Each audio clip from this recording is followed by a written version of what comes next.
This is Where We Live from Connecticut Public Radio. I'm Catherine Shen.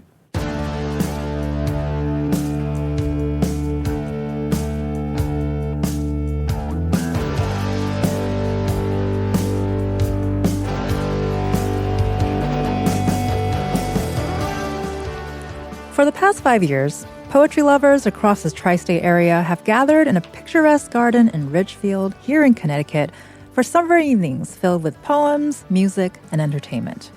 It's called Poetry in the Garden, and the festival's theme this year is Voices from Marginalized America, elevating Indigenous, immigrant, LGBTQ+, and Black voices, and giving poets a space to explore what American freedom means when life, liberty, and the pursuit of happiness is not open to all.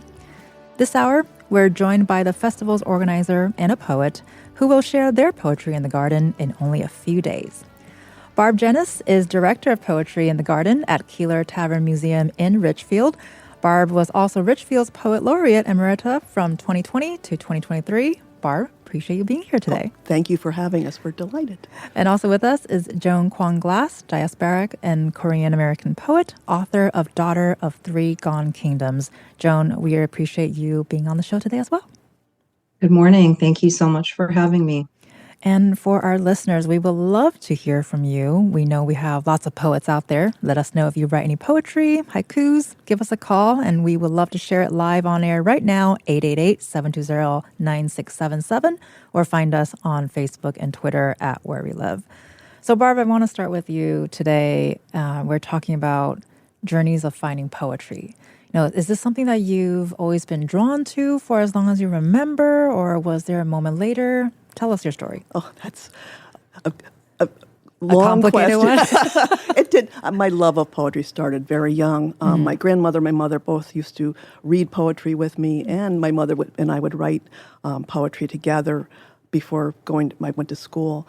And I remember one of my early school memories is racing down to the central office saying, "I have a poem. You have to put it in the PTA newsletter." So I was already very much into self-promotion. I was going to say self-advocacy and publishing, very important. Very important, yes. But then, I wrote all through my grade school and high school years and college. That was really my major was English with emphasis on creative writing, especially poetry.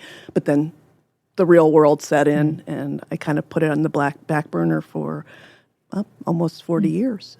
And then when I retired, I wrote continuously, but when I retired, I really jumped in full time. And so it's been a great run since I retired. Yeah, we're going to have to dig into that throughout this conversation today. And Joan, would you say that you've always been artsy, or what was it about poetry specifically that drew you in? That question is so hard to answer, like I said to Chloe, because I've been reading and writing poetry as long as I can remember. Right. When I was 5 years old, I asked for a typewriter for Christmas. And I remember writing a poem about like George Washington or something. I must have heard a story about George Washington at school. So I don't have a lot of memories without poetry. It's just been a part of me, a part of how I engage with the world, and helps me to understand my own life, relate to the world around me, and also just try to, as they say, survive the horrors. And it's kind of been that way as long as I can remember. Right. And it sounds like being a poet and writing poetry does sort of resonate with what you just shared, Joan.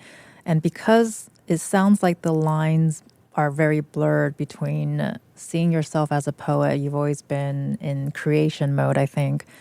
Was there a moment, though, where you realize this is something you can do in, quote, quote, reality? Or did you feel like, well, this is what I'm going to do. I don't really have a choice. I'm just going to do it. Joan? Yeah, I love the way that you phrased that question, because it often does feel like, I'm going to say, like, I don't know what I'm doing, but I know I have to do it. Right. If that makes sense. I don't have formal training in writing or in poetry. I've never taken a formal class in poetry. So the way that I come to writing is just very much, well, first of all, being a reader, I'm an avid and passionate reader, but coming to writing because I feel compelled to do so. And I never stopped being interested in it. You know, I think even when we're just out living in the world and not writing, we're still writers. You know, we're gathering material, I was just going to say the curating. same.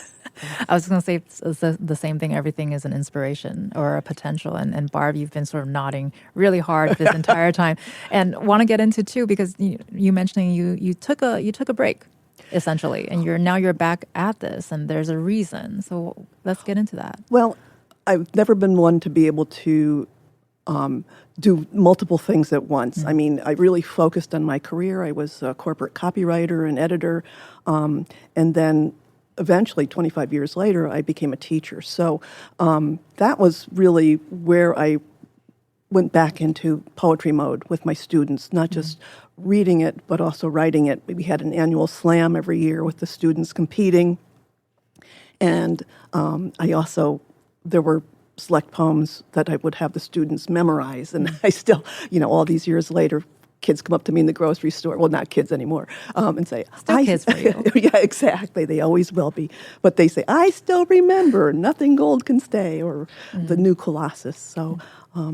So I really regained my vibrancy in poetry when I was teaching. And then when I stepped away from teaching, I just continued on that path. But yeah, some people are able to, look at Wallace Stevens. I mean, he had a very successful career in insurance, and he was also this amazing poet. But I just never was the way I operated. Sure. And I mean, fast forward that vibrancy today, because we're talking about the Poetry in the Garden Festival coming up in Ridgefield soon. So how did the theme come about? Voices from Marginalized America. Excellent question. Every year that we've been doing the series, we've had different sort of mini themes. But this year, this was the first year that Keeler Tavern came to me and said, we'd like to include Poetry in the Garden under our humanities umbrella. And we're doing America 250. A lot of museums and towns and cities are gearing up for next year's 250th anniversary of the signing of the Declaration of Independence by doing programming based on the idea of that document. So Keeler Tavern Museum and History Center is amazing in that, as many history museums today are, they believe in telling the whole truth about history, not just the parts we want to hear. So when I said to them, could we do something about marginalized voices as part of this commemoration, they said, yes, that's perfect. So that's really where it had its genesis, was thinking about how best to tie poetry into the whole America 250 program. And because certainly a lot of these poets have been denied those, the life, liberty, and pursuit of happiness that we so often think of in terms of the Declaration. So that's how it got its start. Well, and it sounds like each night of poetry will be centered around a group of historically marginalized people. Absolutely. Sorry. The first one, next Monday evening, is Indigenous Voices, and we have two amazing poets, actually three amazing poets. There's Kimberly Blazer and Denise Lowe, who were founding directors of the Indigenous Nation Poets in NAPO, and are both poet laureates emerita of their states, will be there. And also Natasha Gambrell, who's an Eastern Pequot Nation counselor, who will be coming to share her poetry and also doing a performance of traditional dance. So it's going to be a really exciting evening in terms of the poetry and the dance. The second program on July 14th is immigrants, focuses on immigrants.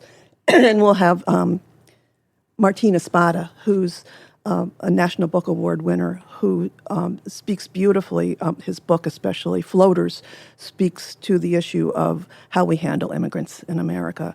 And Joan Con Glass will also be there to speak of diaspora, being a diaspora person in America whose mother came from Korea.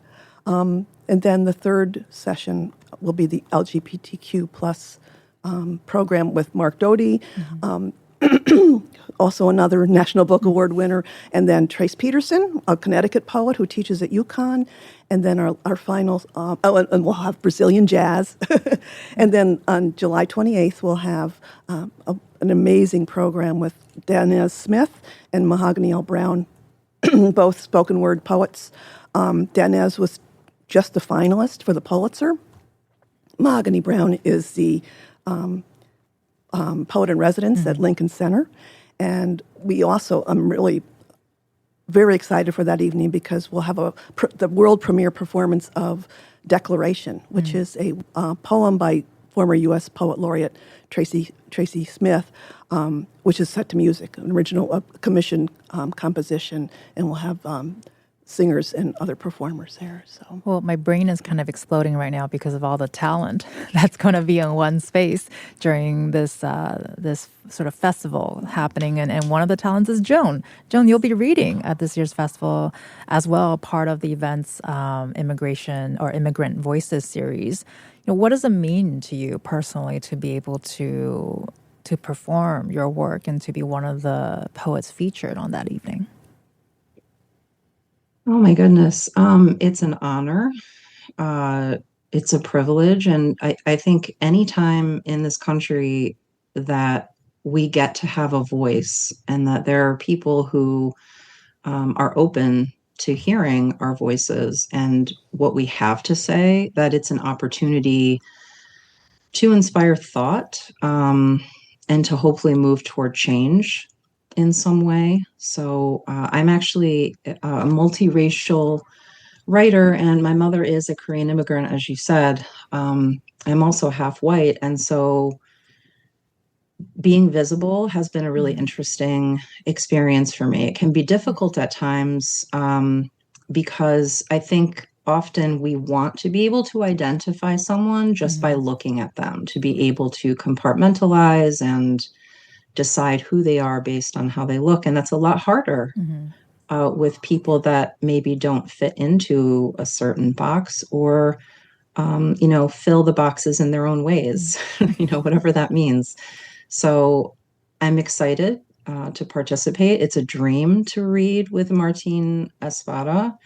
And I just think that being able to be a part of poetry and be in community with writers who inspire me, who, bolster me. We encourage each other. We exchange work. I mean, poets are some of the most generous human beings I have ever met in terms of supporting one another. So I'm thrilled to be a part of it.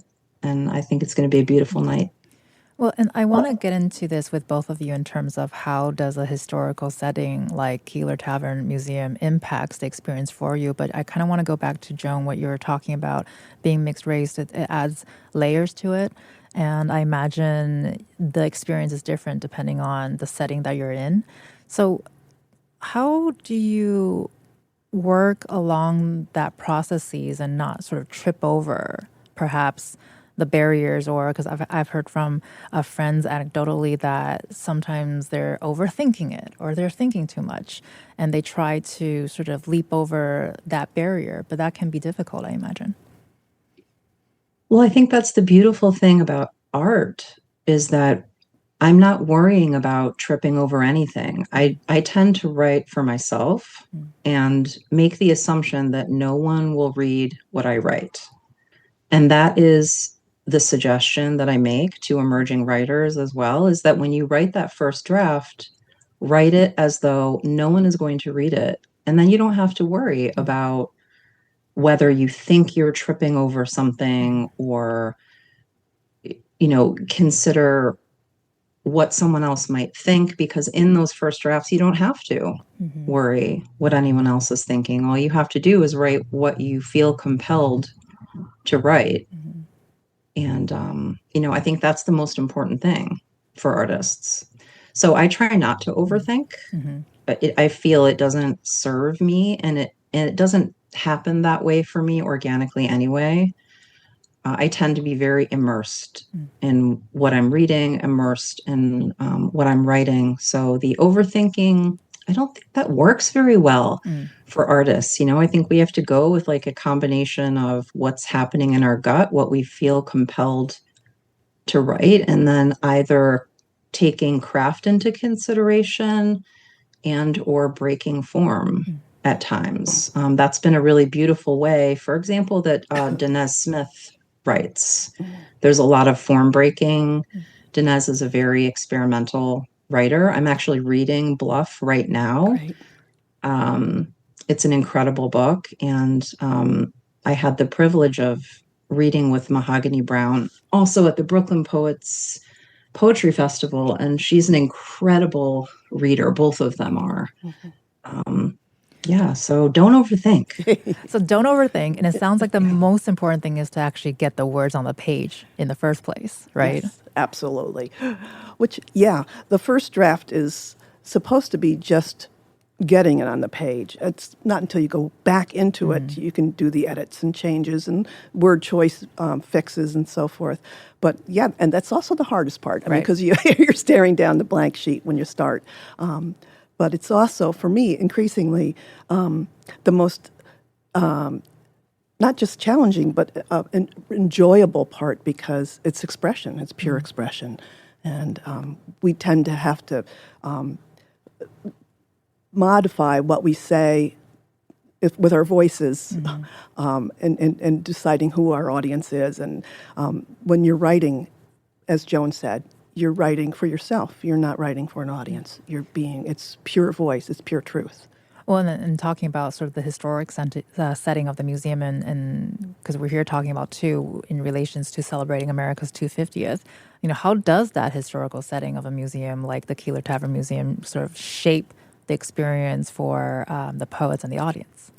I think it's mostly a factor of their gardens. The walled gardens there were designed by Cass Gilbert, who was an architect, designed the U.S. Supreme Court building, the Woolworth building, and he lived at Keeler Tavern for a number of years. He designed the gardens. He designed the garden house. And the gardens are just phenomenal. They're at full bloom when the festival is taking place. It's wonderful because there are birds chirping and there are butterflies flitting, and you're really sealed off from what's happening in the world, not just physically, but spiritually too, because you're hearing these incredible voices in the garden. But I mean, poetry has enormously deep political roots too, and historical roots. I mean, it's linked to every major movement in history, not just American history, but world history. Right. So that's really the most specific tie-in with the historical museum, is the fact that that's part of our history. And actually, Joan, I want to tie in that theme that Barb just shared too, because earlier you mentioned that a lot of your poetry is it's very deeply personal and rooted in your own experiences. When you're writing poetry today, do you feel yourself being influenced by the political and social events and turmoil that we're living through? I don't know how anyone right now can't feel influenced and impacted by the political climate and what's going on. I think everything political is personal, and it feels deeply personal, I really think, to everyone, but specifically right now, to groups of people who are being marginalized in ways that I never could have anticipated. Even as a historian, I have a degree in history and I teach history. I could not have anticipated this, 10 to 15 years ago. So it does impact the way that I write. It impacts what I read. Specifically, I think it challenges me to want to write outside of the box. So I'm less interested right now in, for example, writing a traditional sonnet, and I'm more interested in looking at text sources, working with experimental poetry, reading other writers who write that way, because it feels like a way to push back, to work with form in that way. And I think any way that we can try to resist personally, that it can be impactful as artists because you never know who will read it. And then it also is a way in, it's like leaning into one's own empowerment in order to function. I mean, everyone that I know, every single person that I know right now is battling something monumental personally, and just kind of trying to make it through. Mhm. So, including me. Well, and Barb, as Joan is sharing her work during this festival and beyond, you have work as well. You have collections as well. Is this something that you think about too when you're working on your own projects or poetry or works? What goes through your mind? Oh, absolutely. A lot of my work has to do with the stigma of addiction. So that has, and how marginalized that group of Americans and our family members are, and fighting back against that.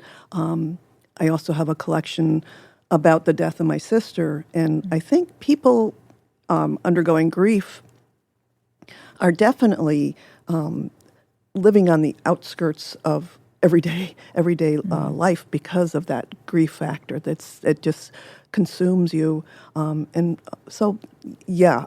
Even though my topics are sometimes less political than many of the poets who are coming and joining us this summer, still that's it's my way of healing, fighting back against, coping, sharing, and also inspiring other people to be forthright with their truths too. I think to get them to understand maybe internally is also a way to get people to think differently about the world around them. Absolutely, absolutely. And that's poetry does that on so many levels. Whether you're expressing your dissent for something, or you're trying to build that connection to empathy, and with an emotional message, you're looking for hope. You're looking for change. And we're going to be continuing this conversation about looking for that hope and change throughout this hour. We've been listening to Connecticut-based poets Joan Kwong Glass and Barb Jenis. And after the break, we're going to talk more on the politics of poetry. We'd love to hear the poems that you've written or poetry that's impacted your life. Give us a call, 888-720-9677, or find us on Facebook and Twitter at Where We Live.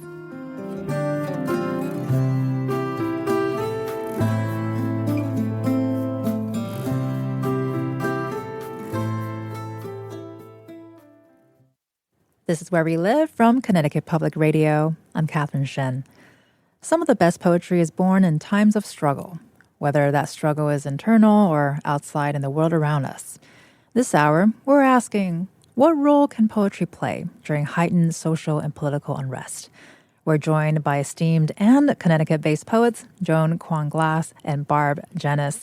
And listeners, let us know if you would like to share your thoughts or even your poems with us. We would love to hear from you, 888-720-9677, or leave us a comment on Facebook and Twitter at Where We Live. So, Joan, I want to pick a moment here in recent history where after Amanda Gorman read her poem, The Hill We Climb, at President Joe Biden's inauguration on January 20th in 2021, there are so many articles in media outlets like CNN and The Guardian who mentioned that we were living in a golden age and a new era for poetry, one where historically marginalized voices were finally gaining recognition for their work. Is this something that resonates with what you're seeing in the industry today? I've been thinking about that question since the pre-interview yesterday, and I was wondering like why that question was difficult for me or why it felt scary to me. And I think I know why, which is when we talk about the golden age of anything, it means that there's something else around the corner. And so my fear, if that's true, if we are in this sort of golden age of poetry where this light is shined on marginalized voices is that how will our voices then be used against us? Or, where is the turn going to come? So I don't know. I mean, I think it's beautiful that so many of us have a voice right now, but there are so many people that don't. We're very fortunate that we do have a voice and that we're artists, and so there might be a small audience of people who is more likely to listen to what we have to say. But I don't want to, I guess, just kind of accept that we're in this golden age of the arts and of poetry, because the vast majority of people in marginalized communities don't have a voice that is being listened to. Well, and I think when we mention a golden age or a new era, as you pointed out, when I see something like that, it makes me wonder: is this the second golden age, the third, the fourth, the fifth? How many more are we going to see, right? And I think Barb, you reacted to that idea. What are your thoughts about this sort of label, perhaps, that we're in this new era, but maybe we're not? I'm not so sure I would call it a golden age. I'd call it a critical age where we really do need to use our voices and the voices of marginalized Americans to hopefully inspire some action, to motivate activism of some sort. So it's not so much that we're getting the limelight as we need to take the limelight. We need to really take the stage and create the discourse, create the awareness, express the dissent, and point out the injustices. So this whole series was kind of kicked off by having the whole DEI, the diversity, equity, and inclusion movement undermined. So it's a pushback against that. And that's what we really need to use all the arts for, not just poetry, but all sorts of written expression and stage and everything, and art, of course, visual arts, to push back and to hopefully create some sort of change. Well, then, and Joan, following this sort of train of thought here, maybe is there anticipation that because we're talking about poetry today, and it sounds like more and more people are wanting to participate perhaps in reading more or creating more, do you think poetry will continue its trajectory to becoming more inclusive or maybe more exposed to those who may never have thought that they would be interested in poetry? I really hope so. I would love to see, especially more young writers emerging, from all of this and understanding maybe what some of the earlier socio-political movements have been about. For example, those earlier waves of feminism can be difficult for young people to understand because there are certain things that have always existed since they've been born. And now that things are changing and changing very rapidly and in scary ways, I wonder, what a new generation of artists will look like. And I'm close with some young writers, and I ask them those questions and pay really close attention to what they're writing, because what they're writing is going to be the most important, the most important work right now, I think, to pay attention to, because they'll be around the longest. Yeah. So. Well, I'm constantly amazed at the energy and the inspiration that the young people have, regardless of what kinds of arts. And Barb, you worked as a teacher for many years, as you mentioned earlier, and teaching the next generation of poets. And you've said before that identity came up often when it comes to talking with younger people, and especially when it comes to gender expression. Can something like poetry and language help people process something as confusing as emotion? Oh, absolutely. It's any of the arts are phenomenal healing tools and self-understanding tools, building self-awareness. I led a group of teen poets through Ridgefield Library for a while, and it was just such a voyage of discovery for all of them to not only be in a room with people who love to write, but also who were asking the same questions. Who am I? Not just about gender, but also about future and family and self. So it's just a powerful tool for self exploration and discovery. That's the important part, is to use it as a tool. And as I mentioned, and I've probably mentioned it a number of times, and healing as well, to come to terms with the issues that you have. So. Do you ever hear from your students again? Oh, yeah, all the time. Many of us are, after they graduated from high school, we became friends on Facebook. I wasn't allowed to do it before then. But I hear from them all the time. We have some reunions every now and then of the teen poetry group. We all go out to lunch together.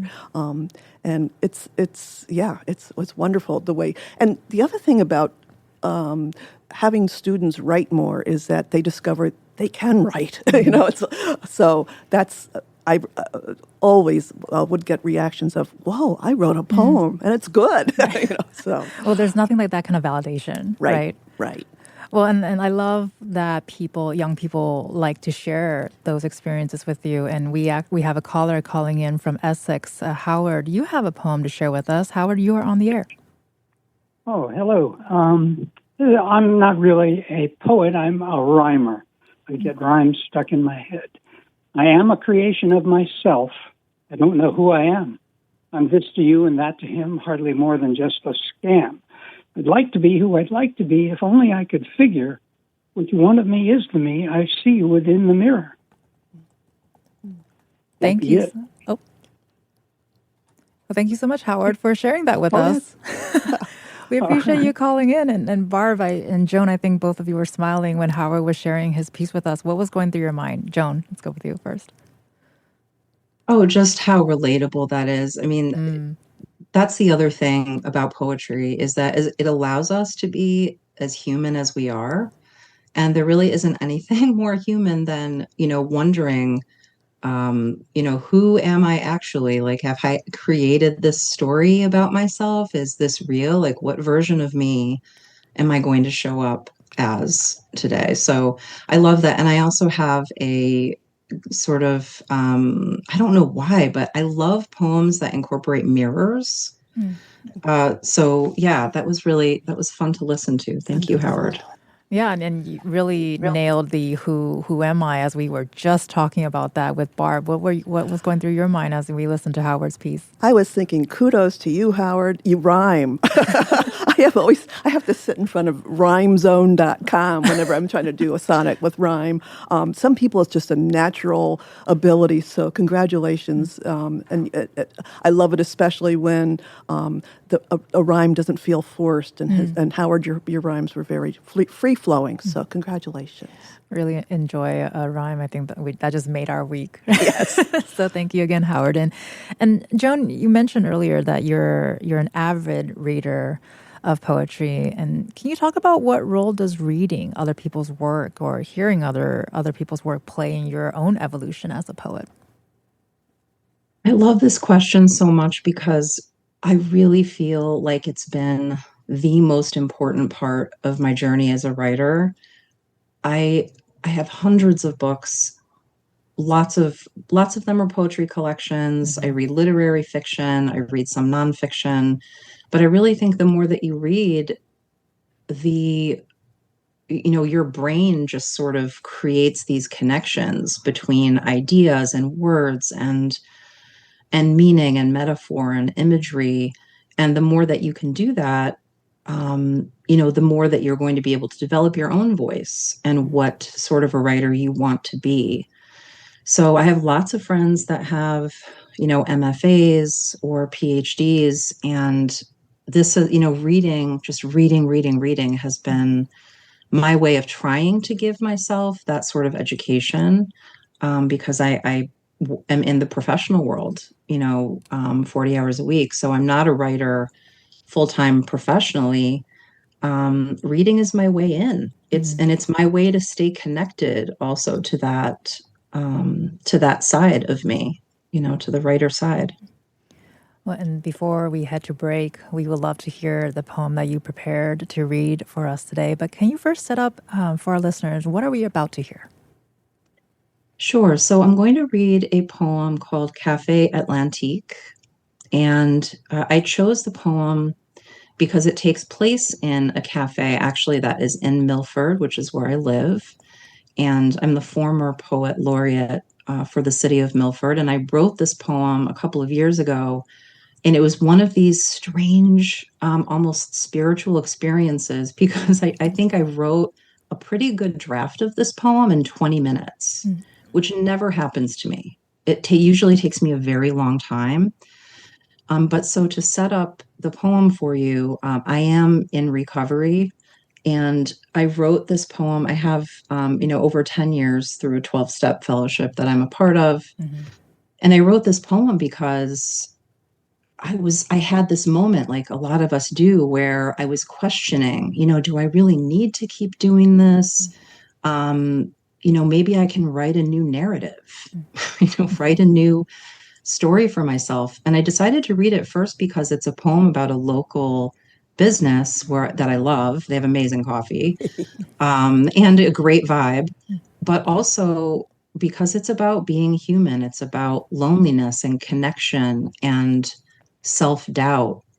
And also like it's a poem of witness and observation. Whenever you're ready.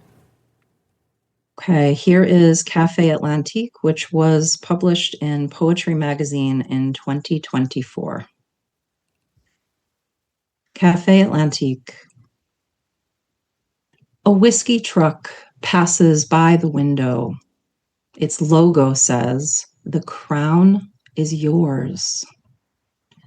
The weary woman sitting across from me doesn't look up from her coffee mug.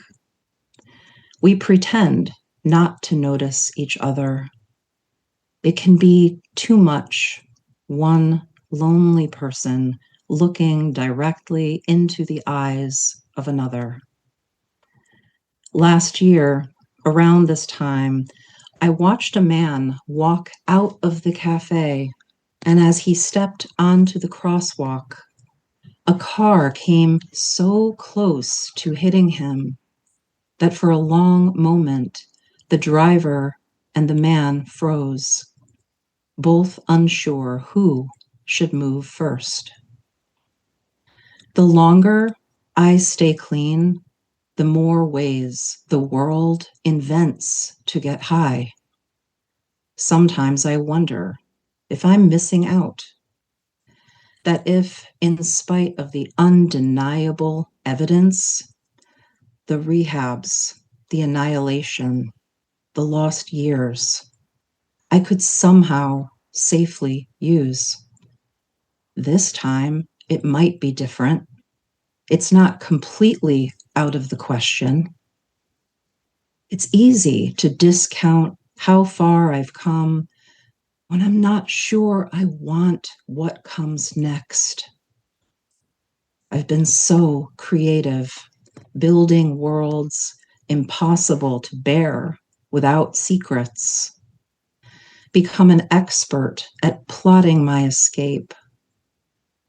I'm thinking about this when an approaching commuter train trembles against the rails, startles me back into my body. The woman across from me feels it too. She looks up. Our eyes meet. The train comes closer. You're listening to Joan Kwong Glass, diasporic Korean-American poet and author of Daughter of Three Gone Kingdoms. You've also been listening to Barb Jennis, who's a director of poetry in the garden at Keeler Tavern Museum in Ridgefield, and Ridgefield's Poet Laureate Emerita from 2020 to 2023. Coming up, more on poetry's impact on our hearts and minds. And it's not too late to share a poem with us. Give us a call, 888-720-9677, or leave us a comment on Facebook and Twitter at Where We Live.